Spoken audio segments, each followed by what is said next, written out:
back, viewers. You're watching WION The World is One. This is World DNA, the show that gets you ahead of the rest. I'm Shivan Jalma. And I'm Jyotsna Kumar. And on the show today, the U.S. negotiators have held talks in the Saudi capital Riyadh with their Ukrainian counterparts, and separately with the Russians, they will be holding on Monday.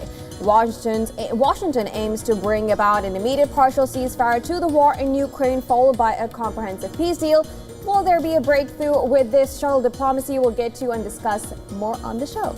Also on World DNA, the Trump administration will end legal status for more than 500,000 migrants from Cuba, Haiti, Nicaragua and Venezuela in the United States under some Biden-era parole programs. Now, migrants in the programs have been told to depart the country by the 24th of April. We bring you the latest on that front as well. This and a lot more lined up for you on this episode of World DNA. Let's start with the headlines.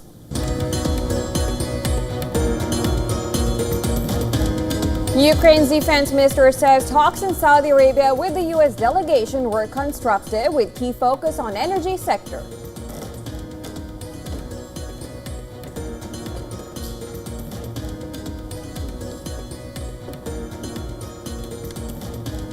Hamas claims member of its political bureau killed in Israeli airstrike on a hospital in Gaza. Israeli defense minister says new Hamas prime minister in Gaza killed in the targeted strike.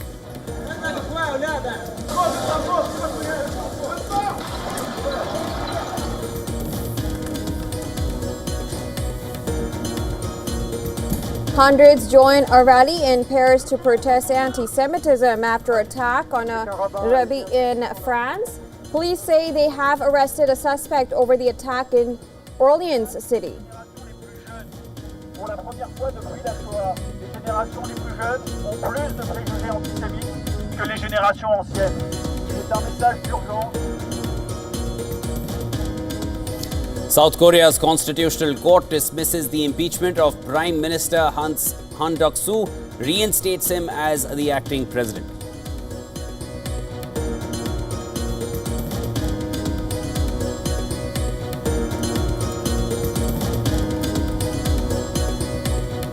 In India's Jammu and Kashmir, security forces have launched an operation to track a group of terrorists after an encounter that broke out in the Kathua district last evening.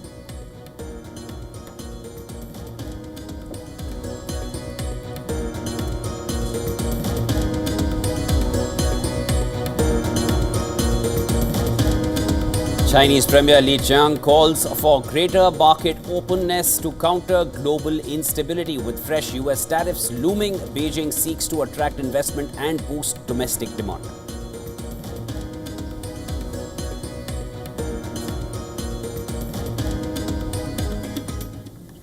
Spain edged Netherlands 5-4 on penalties after a thrilling 3-3 draw in the UEFA Nations League. La Roja will now face France for a spot in the final.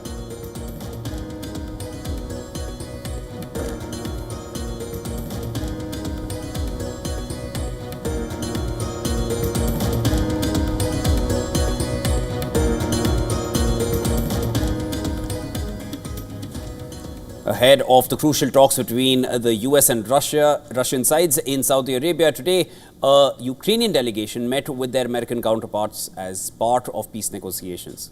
And this was brokered by U.S. President Donald Trump. Ukrainian Defense Minister Rustem Umerov headed the Ukrainian delegation. He called the talks with the U.S. constructive and meaningful. In a post on social media, Umerov said the discussions focused on proposals to protect energy facilities and critical infrastructure.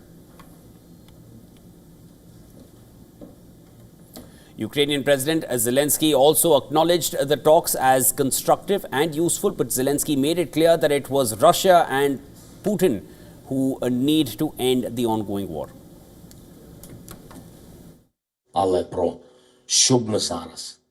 But no matter what we discuss with our partners now, we need to get Russian President Vladimir Putin to give a real order to stop the strikes. Whoever brought this war must take it back.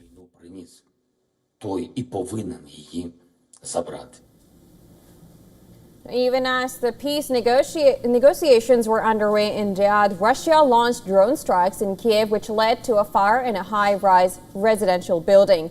The overnight attack killed at least 3 people, including a 5-year-old child. Meanwhile, U.S. Special Envoy for West Asia, Steve Witkoff, has said that Putin is not planning to invade all of Europe. Witkoff described fears of broader Russian aggression as academic.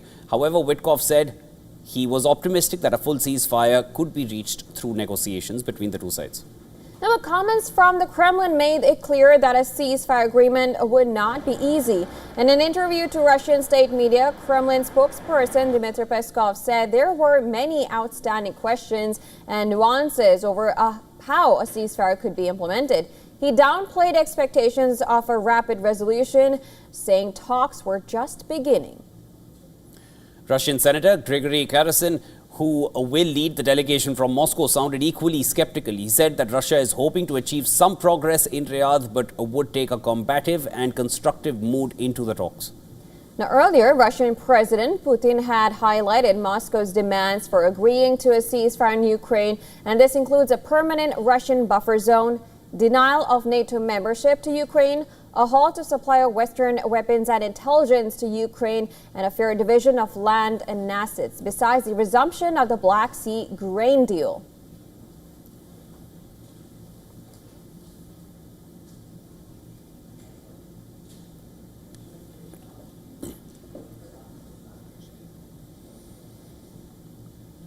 And for more on this, we are now being joined by retired Colonel David B. Desroches. He's a professor at Near East South Asia Center for Strategic Studies, National Defense University. He's joining us live from Washington, D.C. Always a pleasure to have you. Thank you. All right. Well, U.S. and Ukraine officials in Saudi Arabia have wrapped up their talks. Now U.S. going to be talking to Russia. How positive are you about this shuttle diplomacy that the U.S. has been playing?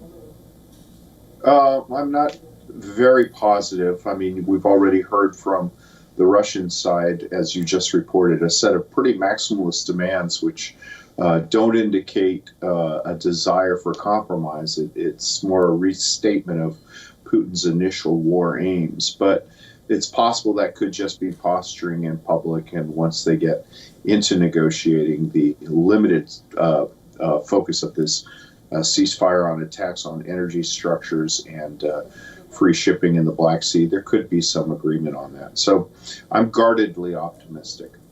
Colonel, Steve Witkoff said he doesn't believe Russia wants to invade all of Europe. These are statements. And he also mentioned that this is a much different situation than it was in World War II. Now, we understand Steve Witkoff has met Putin already. He's spoken with him. What do you make of these comments? What do you think he's assessing after his meetings from Putin? I think he's trying to portray that to Putin that he's not in a box that he can never get out of with the West. I don't think anybody has claimed that Putin's desires include control of Portugal or Spain. His desires are basically to reestablish the Soviet Union. And so the countries that are at risk if Ukraine falls are Lithuania, Latvia, Estonia, Poland, the former Warsaw Pact. And I think Witkoff would, if pressed, say, well, that's a different issue, but it's his point, which I don't think anybody really disagrees with, is that, this isn't about protecting Ireland from the Russian imperialism. It's about Ukraine and other countries that were in the Warsaw Pact or the Soviet Union. And that being said, when you talk about defense strategies, UK is trying to up their game by putting more money into this. Do you think Europe is trying to see that now the US can back off? They're trying to now become the new US, probably replacing US? Well, I think that they realize that there may come a time when they are dependent on themselves for their defense rather than the United States. And I think that, this is an ambition of successive American administrations going back to Dwight Eisenhower. So it's not necessarily a bad thing. But the problem is the Europeans have neglected their defense for so long that, when they have this conversion and start work on it, it's going to take them the better part of a generation, assuming that they don't lose their focus. It's going to take them the better part of a generation to reestablish a credible defensive posture and defensive capability. Right now, they just don't have it. Colonel, if you just look at all that's happened in the last 1 month, Ukraine agreed to that 30-day ceasefire. It did not take too long. And US, of course, is very optimistic. We even heard Trump saying that land would be up for discussions. The discussions haven't reached that point yet. It only reflects on the optimism that Trump has on these talks. But when you come to the Russian side, they've got the Ukrainians out of the Kursk region. They're making advancements on the front line in Ukraine, in eastern Ukraine, that is. So the cards, do you feel they're more in Russia's hands as of now, and they're already saying they're going to be combative in these talks? So is it Russia kind of using this as leverage now to get their terms on this deal? I think that's the impression that they want to give. I think that it's in their interest to portray a narrative that it's inevitable that Russia will achieve its war aims, and the only thing that is keeping that from happening is prolonged suffering and slaughter. I'm not sure that that's an accurate position, and I think that I thought Russia would achieve its war aims in Ukraine in 3 weeks. So it's obvious that the Ukrainians have a say in the matter, that they are a far more formidable foe than many military analysts, including myself, thought. And I think that this idea that Russia will run the table is just not right here. I do think, though, that the recent events have bolstered Russian morale, which in many points is on the verge of collapse. So we'll see what happens. All right. We'll see what happens is what I think everyone's waiting for at this point, because the Russian talks are yet to start, and we'll have a better understanding of where things are headed after that. Thank you so much. That was Colonel David B. DeRoche. Always a pleasure speaking with you, sir. Thank you. All right, moving to West Asia now. Israel continues to ramp up its ground operations as well as aerial strikes across the Gaza Strip. And on Sunday, an airstrike killed a Hamas official as Israel confirmed it targeted a key member of the organization. Hamas claimed that Ismail Barhoum, a member of its political bureau, was killed in strikes targeting a hospital in Khan Yunis. A Hamas official said that warplanes bombed the operating room at Nasser Hospital where Barhoum was receiving treatment. Barhoum is the fourth member of Hamas's political bureau killed since last Tuesday when Israel resumed airstrikes in the territory after an impasse over continuing a ceasefire. Defense Minister of Israel, Israel Katz, hailed the killing of Barhoum, saying he was the new Hamas prime minister in Gaza. The Israeli military said it hit the hospital with precise munitions following extensive intelligence gathering. Footage from the scene also showed that the hospital building was largely undamaged in the strike, except for fire blazing in one specific section of a stairwell. Now, the strike came a day after an airstrike near Khan Yunis killed Salah al-Bardawil, another senior member of Hamas political bureau. 65-year-old Bardawil was killed along with his wife in a camp. The Israeli military confirmed that it had targeted Bardawil, and health authorities said at least 30 Palestinians were also killed in Israeli strikes in Rafah and Khan Yunis on Sunday. Palestinian health authorities announced that the war in Gaza has already killed more than 50,000 people. We, the people, are not guilty. What crime have we done to lose 50,000 or 60,000 martyrs, and 10,000 are missing and 50,000 are injured? What have we done? We struggled a lot. We want to rest. We want to stay in our country. We want comfort. We run after a gallon of water to drink, and we run after firewood to eat because we don't have gas.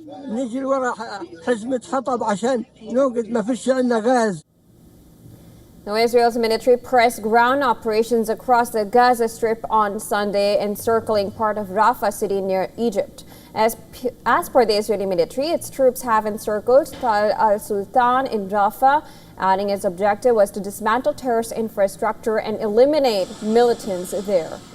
The Israeli military also said on Sunday that one of its divisions that carried out operations in Lebanon was preparing for possible activity in Gaza. It said that the 36th Division has begun preparations for operations in the Southern Command. The escalation is not limited to Gaza. In Lebanon, Lebanon's health ministry said one person was killed in an Israeli drone strike on Sunday. Saturday saw the most intense escalation since November ceasefire between Israel and Hezbollah. The Lebanese health ministry said 7 people were killed on Saturday, including an attack on the tire that targeted a Hezbollah official. Meanwhile, Yemen's Houthi rebels said 1 person had been killed and 13 others were injured in strikes late on Sunday on the capital Sana'a that they blamed on the US. The US National Security Advisor Mike Waltz has claimed that recent US airstrikes against the Iran-backed rebels have taken out key Houthi leadership, including the head of their missile program. He also said that the attacks by the Houthi rebels have forced 3/4 of US-flagged ships to avoid the Red Sea route and instead take the long and expensive detour around the southern tip of Africa.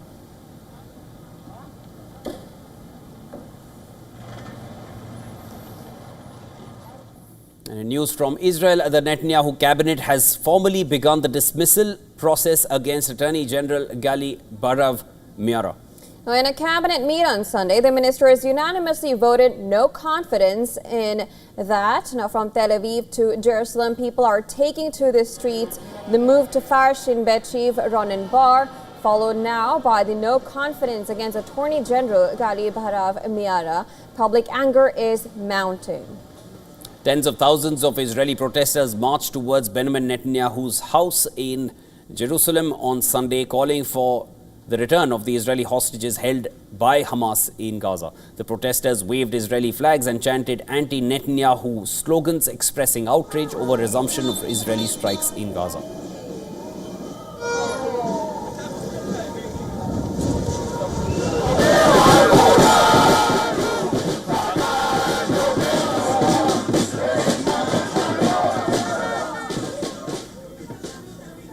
Now, thousands of Israelis gathered in Tel Aviv on Saturday night. The Israelis demanded a ceasefire deal to ensure the release of hostages from Gaza. The protesters have accused Netanyahu's administration of continuing the conflict for political reasons.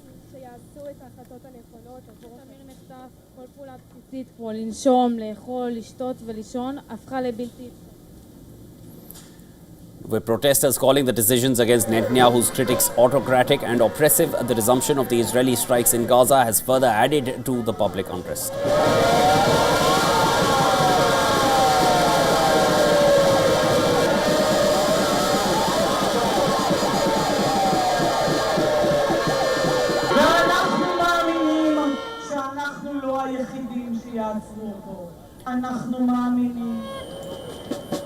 The opposition has also accused the Netanyahu government of undermining the state's institutions.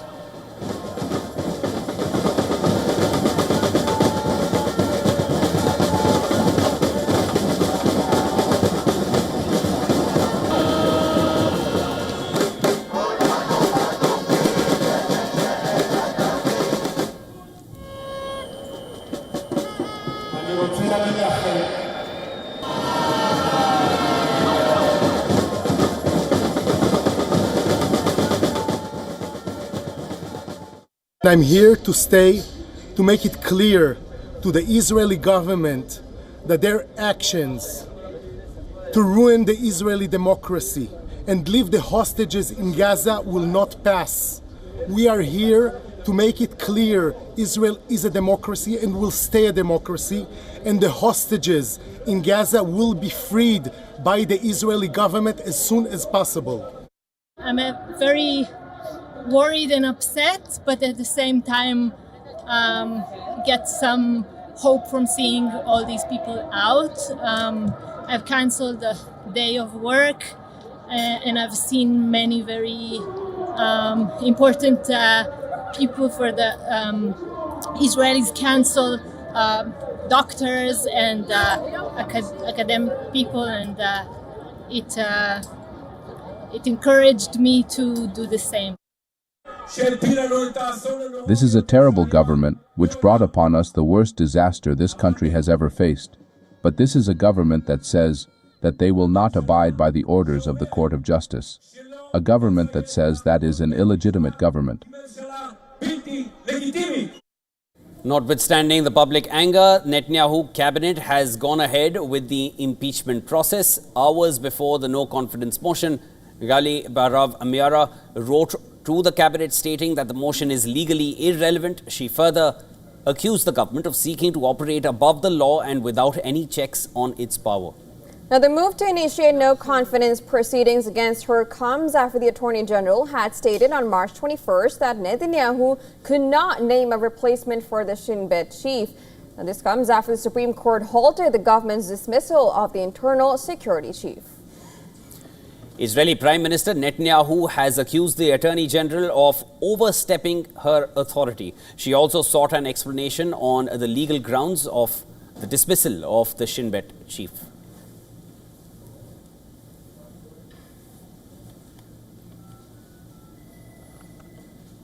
And well, in the backdrop of diplomatic tensions between the U.S. and South Africa, Elon Musk has once again accused the South African government of racial discrimination. Musk accused the South African government of quote-unquote promoting white genocide in the country. Musk, the head of the U.S. Department of Government Efficiency, has posted a video of South African political leader Julius Malema. The video purportedly shows Malema leading supporters who are singing a controversial song from the apartheid era. Musk has described it as an incitement to violence against white farmers. Notably, the 1960s incidents marked the country's anti-apartheid struggle. Musk has been accusing the South African government of passing a law that legalizes snatching property from the white people in the name of land reforms. He also claimed that his company Starlink has been denied license to operate in South Africa because he is not black. South Africa has strongly refuted Musk's claim on Starlink being blocked in South Africa over racism. A native of South Africa himself, Elon Musk attended school in the South African capital Pretoria before emigrating to Canada in 1989. He later moved to the US and acquired US citizenship. Within weeks of taking office as US president, Donald Trump suspended US aid to South Africa over its land reform policies and its genocide case against Israel at the World Court.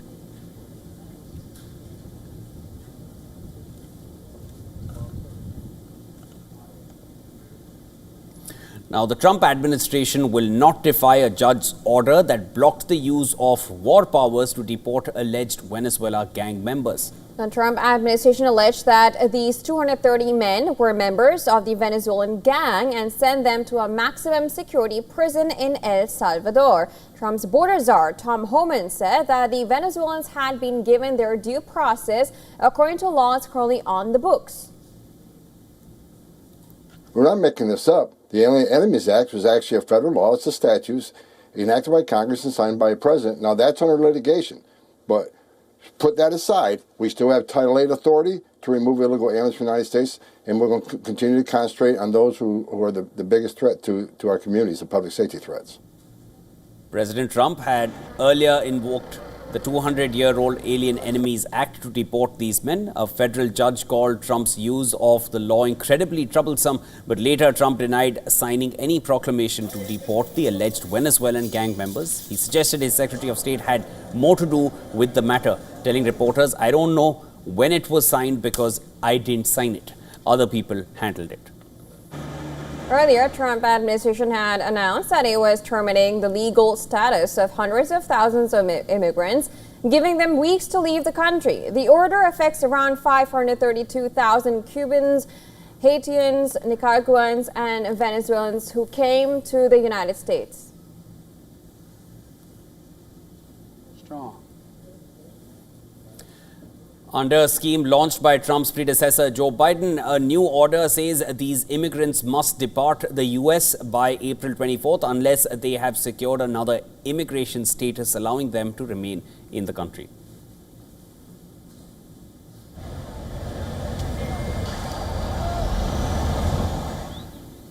Now, in a startling revelation, a report by the Commission for Countering Extremism states that one-third of all extreme ideological material linked to the Islamist terrorism originates in the UK. Well, the report, titled "The Enduring Role of Ideology in Terrorism and Radicalization," highlights what it calls the critical role that ideology plays in the path to radicalization and terrorism. And in contrast to the widely held belief that extremist propaganda primarily originates from Islamist nations, this report paints a different picture altogether. It says 2/5 of extreme ideological publications come from the West, mainly the UK and US, and almost all are in English. The study identifies 3 key figures who have been particularly influential in spreading extremism.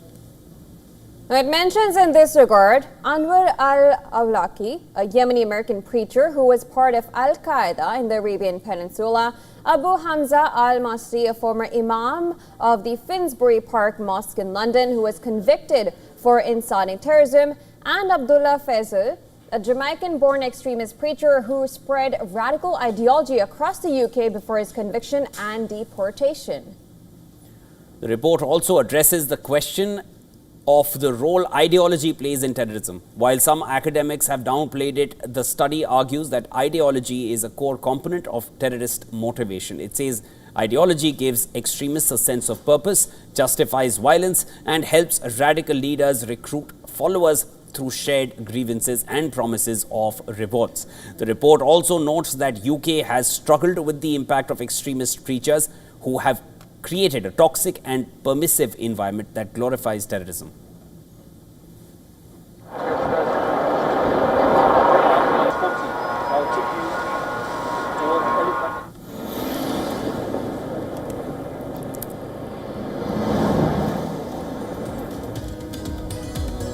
Well, it's now time for a quick break, but don't go anywhere. On the other side of World DNA, in India's Jammu and Kashmir, security forces are engaged in an encounter in the Kathua district where 4 to 5 terrorists are believed to be trapped in a dense forest area. We'll get you all the latest on that. Also on the other side, as India grapples with rising temperatures, already the economic divide between the rich and poor is becoming increasingly stark. We bring you a full report on that front as well. This and a lot more. Come right back after this break.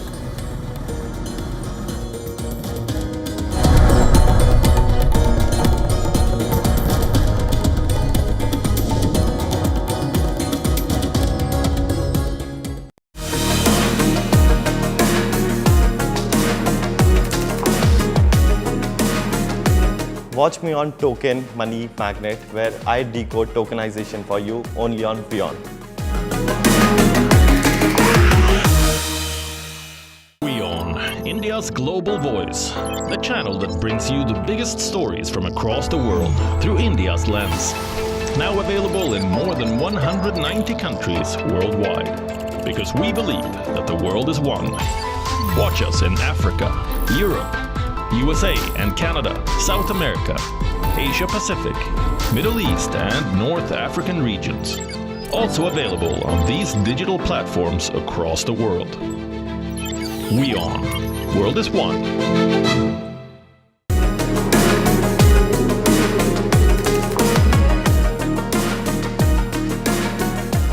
Busting the myths around tokenization, catch me on Token Money Magnet, only on WION.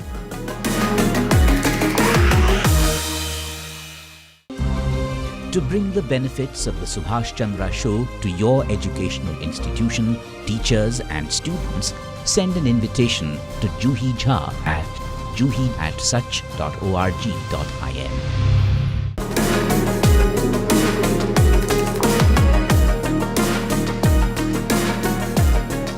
Dive into the world of tokenization with me on Token Money Magnet, only on WION.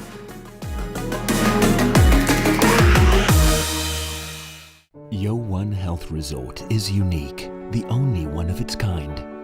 Experience the 4 paths of natural wellness: yoga, Ayurveda, acupuncture, and naturopathy.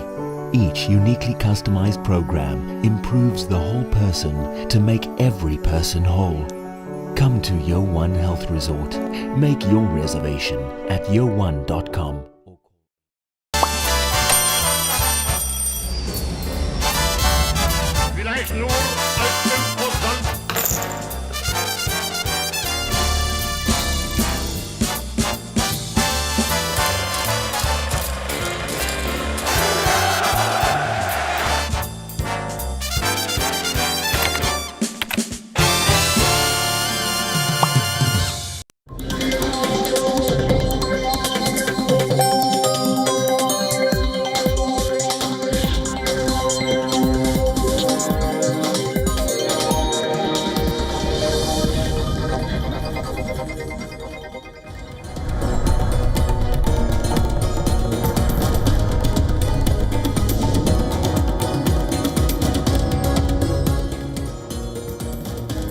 Welcome back, viewers. You're watching World DNA with Jyotsna and I'm Shivan. Lots more to discuss on this side of the show as well. Let's start with the headlines.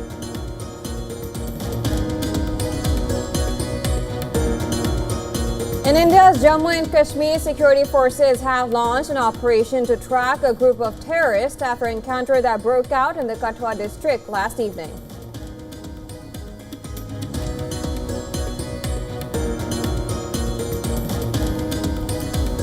South Korea's constitutional court dismisses the impeachment of Prime Minister Han Duck-soo, reinstates him as acting president.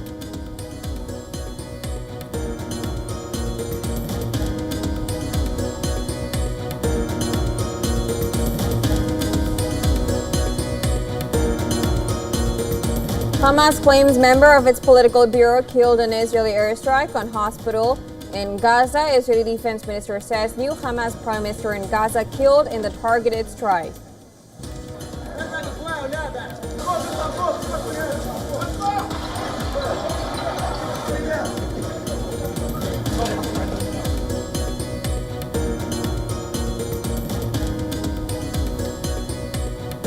Ukraine's defense minister says talks in Saudi Arabia with US delegation were constructive with key focus on energy sector.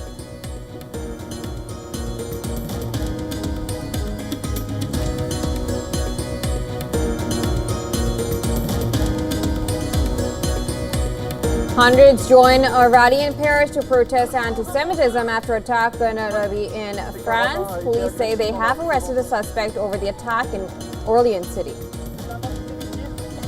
Les générations les plus jeunes. Pour la première fois depuis la Shoah, les générations les plus jeunes ont plus de préjugés antisémites que les... Iraq plans to boost oil production capacity to over 6 million barrels per day by 2029. A key deal with BP aims to redevelop Kirkuk's oil fields.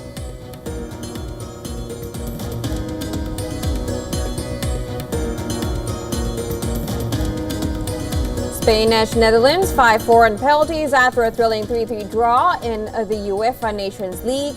La Roja will now face France for a spot in the final.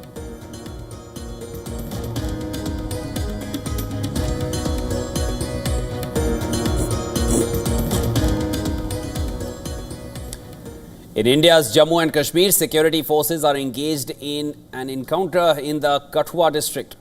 Now, this is where 4 to 5 terrorists are believed to have been trapped in a dense forest area. The encounter broke out when security forces were carrying out a joint search operation in the Hiranagar sector near Indo-Pakistan border. After an intense gunfight with terrorists during the first few hours, the firing stopped momentarily due to low visibility, but a tight cordon remains in place by the army and J&K police. Meanwhile, terrorist hideouts were unearthed by the security forces in the Poonch and Rajouri regions, leading to recovery of 3 AK rifles with 23 magazines, grenades and narcotics. Over the last few weeks, Indian security agencies have intensified their vigil in Jammu and Kashmir. On 5th of March, terrorists hurled a grenade at a police post in Baramulla district. No casualties or damage was reported and a search operation was launched. On 7th March, a Hizbul Mujahideen terrorist was arrested in a joint operation from Poonch. The accused was wanted for 17 years. The police also arrested 6 people for creating fake social media accounts and sharing content glorifying terrorism in the Budgam district. On March 13th, reports emerged of 59 Pakistani terrorists active in Jammu and Kashmir. 2 suspected individuals were arrested along with arms and ammunition in Bandipora district. In the latest incident on March 17th, security forces killed a terrorist in the Handwara area of Jammu and Kashmir.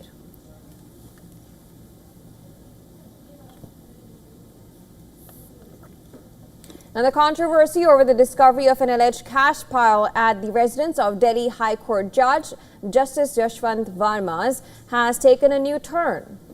Acting on a probe conducted by Justice D.K. Upadhyay, the Chief Justice of the Delhi High Court, the Supreme Court of India has released the inquiry report, photographs and videos. Now, the video released by the court showed sacks of burnt currency notes allegedly found at Justice Varma's residence. Now, meanwhile, news agency ANI quoted two sanitation workers stating that they found burnt 500 rupee notes while collecting garbage near the judge's residence. And this comes a day after a Delhi Fire Services report on the fire at Justice Verma's residence made no mention of cash being found at the house. We were cleaning here 4 to 5 days back and collecting garbage when we found some small pieces of burnt Rs 500 notes. We walk with these garbage vans, we collect garbage. It has been 4 to 5 days when we found burnt Rs 500 notes. We found some pieces even now. Now, the inquiry report has stated the sequence of events at Justice Verma's residence leading to the alleged discovery of the burnt currency notes. It says that on the 14th of March, a fire broke out at Justice Verma's official home in New Delhi's Tughlaq Crescent in New Delhi. Justice Verma's personal secretary reported the fire, after which firefighters arrived at the scene.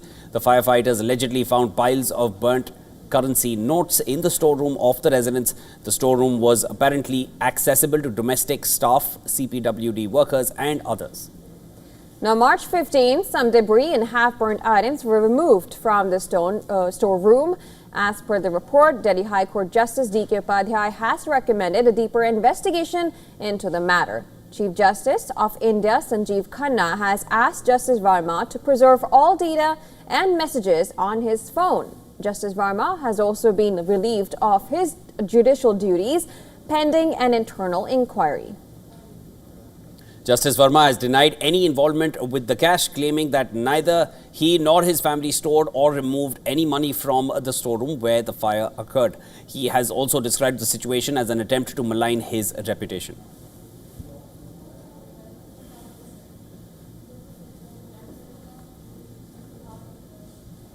Just a day after celebrating its 85th Republic Day, Pakistan claimed to have thwarted an infiltration attempt near the Pakistan-Afghanistan border. Pakistan security forces claim that they eliminated 16 Khawarij terrorists in the North Waziristan district. According to Inter-Services Public Relations (ISPR), Pakistan security forces detected a group attempting to enter the country through the border in Ghulam Khan Kale Valley. They were intercepted and killed in Khyber Pakhtunkhwa's North Waziristan district. President Asif Ali Zardari lauded the security forces for the operation, reaffirming Pakistan's commitment to protecting its borders. Pakistan has witnessed a rise in terror activities in recent weeks. On the 24th of March, at least 10 terrorists were killed in Khyber Pakhtunkhwa in Dera Ismail district after security forces received intel about their movements. Now, on March 11th, an express train was held hostage by the Baloch Liberation Army in a mountainous region in Balochistan. 354 passengers were rescued after a 36-hour-long standoff in which 26 security personnel and passengers and 33 militants were killed.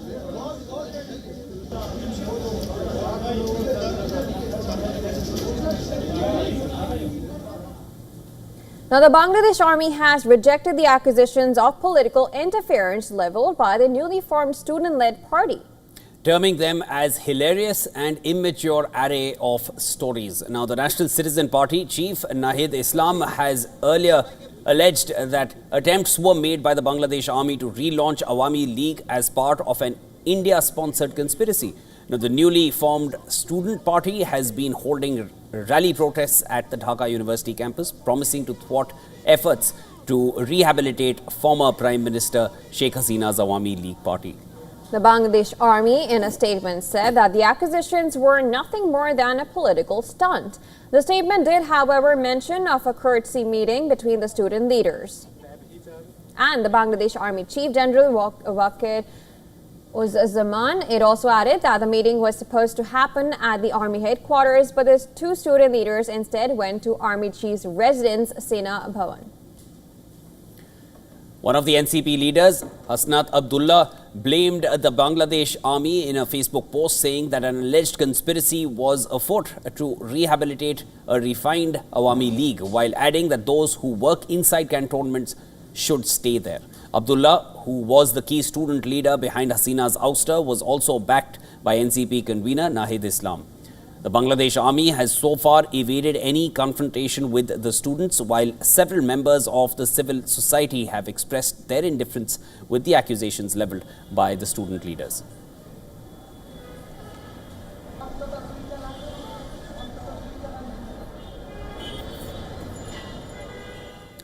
Thousands of protesters have gathered in The Hague to demonstrate against the arrest of former Philippines President Rodrigo Duterte. Now, Duterte faces charges of crime against humanity in the International Criminal Court tied to his war on drugs, in which thousands were killed. Ibigay po sa akin ni Mayor ay pangalawang pagkakataon. Yes! Mahal yung bayan nyo, mahal yung inyong mga... Duterte's supporters shouted, "Bring him home." Pro-Duterte demonstrators believe the former president was kidnapped to face the ICC. His lawyer, Salvador, told the court on March 14th that his client had been abducted from his country. The ICC chief prosecutor's application for his arrest said Duterte's alleged crimes were part of a widespread and systematic attack directed against civilian population in the Philippines. The former president is currently in a detention center in The Hague and is awaiting confirmation of charges hearing, which is scheduled to take place on September 23rd. At the hearing, Duterte will have the opportunity to contest the accusations against him. Meanwhile, Philippines Vice President and Duterte's daughter, Sara, has said that Duterte is very confident about the legal arguments. Sara has said that the jailed leader believes the actions against him are very wrong and there is no case to begin with. Updating about his health, Sara said that the former president is now in a better health condition and medics are taking good care of him.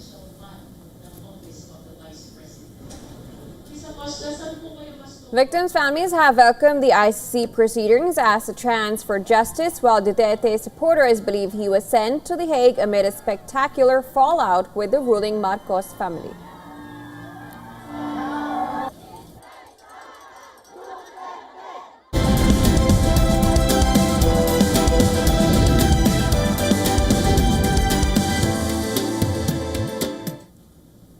And as India grapples with rising temperatures, the economic divide between the rich and the poor is becoming increasingly stark.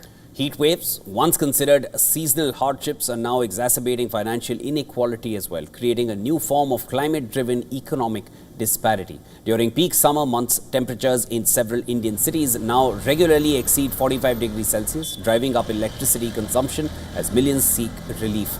However, access to cooling solutions remain a privilege of the affluent. Wealthier households invest in air conditioning, uninterrupted power supply and private healthcare, while economically disadvantaged families struggle with basic cooling measures, often relying on shared water sources and makeshift fans. India's electricity demand has surged, with nearly a third of the increase attributed to the rise in air conditioning usage.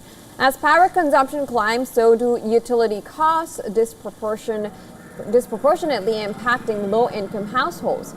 Many are forced to cut back on essentials to pay electricity bills or resort to high-interest loans to purchase cooling appliances. Meanwhile, rising demand for an air conditioner has driven prices up, further limiting affordability for the poor. Beyond household expenses, heat waves impact employment and productivity. Laborers working in construction, agriculture, and other outdoor sectors face reduced working hours due to extreme temperatures, leading to income losses. In contrast, white-collar workers with access to climate-controlled environments continue business as usual, widening the income gap.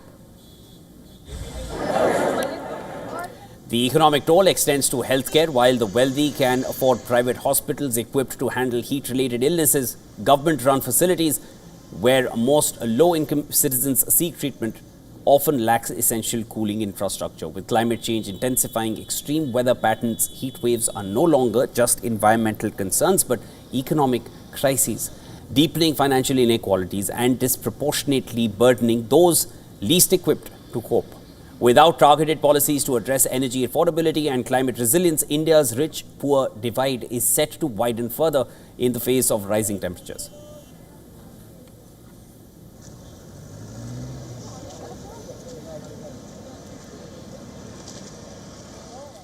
It's been a rough year for the tech giants known as the Magnificent Seven. Now, these major companies, including Tesla, Meta, Nvidia, Alphabet, Microsoft, Apple, and Amazon, have all seen significant losses in 2025 so far. Tesla, in fact, is the hardest hit, with shares down over 40%.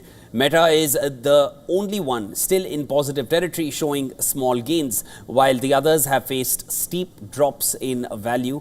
Tesla's market value has fallen by $780 billion, Apple's by nearly $700 billion, and Nvidia has seen a 14% decline.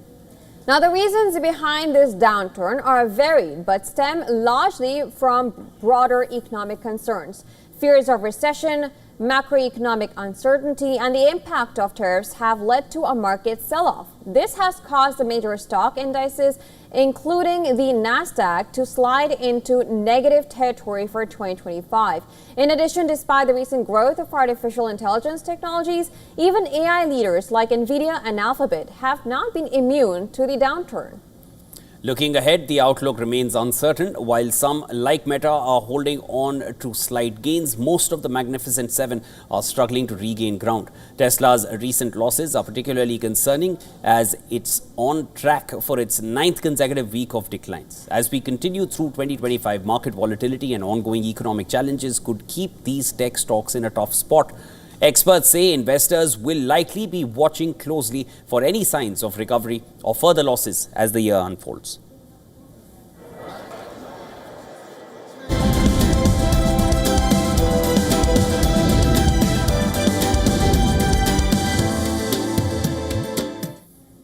And in sports, Ferrari's Lewis Hamilton has been disqualified from the Chinese Grand Prix due to a technical infringement. The McLaren made it 2 wins out of 2 in the new Formula One season as Oscar Piastri sealed a dominant victory in Shanghai. All the talk leading up to the main race was about Ferrari's Lewis Hamilton, and after the 7-time champion won the sprint race on Saturday. But Hamilton was disqualified after the race as one of the skid